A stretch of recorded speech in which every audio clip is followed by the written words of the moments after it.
Daniel Harper stood on a damaged shoreline, staring at the remains of his newly built beach resort. Just one day earlier, this place was a premium coastal property with modern villas, expensive materials and advanced engineering design. Now most of it was gone. Concrete walls had collapsed.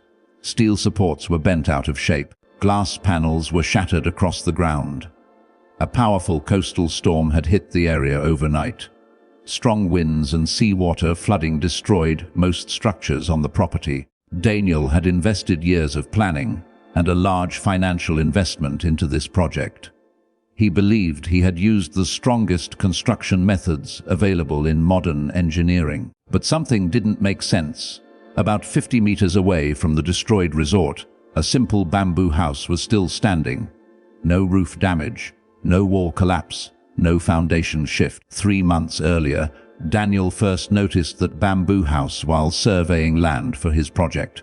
At that time, a local builder named Manglito was building it using bamboo poles, rope bindings, and traditional methods. Manglito had more than 40 years of experience building homes in coastal regions. Daniel questioned why someone would use bamboo in a storm-prone area.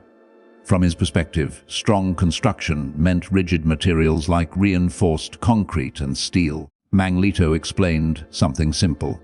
Bamboo structures are designed to move with strong winds instead of trying to stop them. Daniel did not take that idea seriously at the time. He showed his building designs: modern villas, reinforced frames, thick concrete walls, large glass panels. His construction followed international building standards. Over the next 3 months, both structures were built side by side. Daniel's team used heavy machinery and large crews. Manglito mostly worked with his son, using hand tools and locally sourced bamboo. The bamboo house used flexible joints, rope connections, and elevated flooring to reduce flood risk. 2 weeks after the resort opened, weather warnings were issued. A major storm system was approaching the coast. Daniel trusted his engineering and expected minimal damage.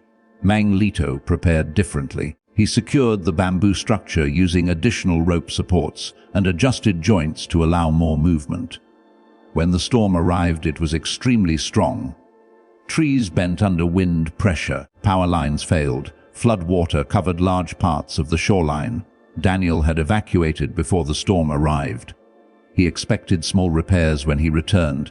Instead, he found total destruction. Every villa was heavily damaged or destroyed.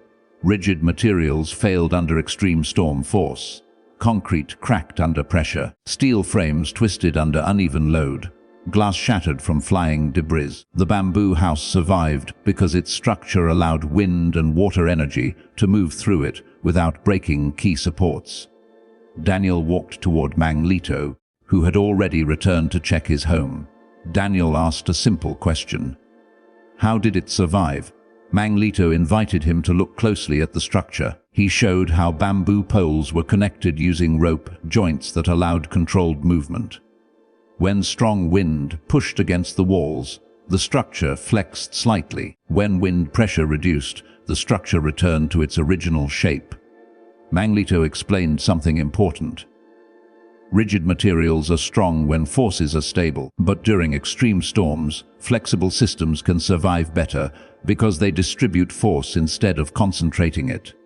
Then he showed the foundation.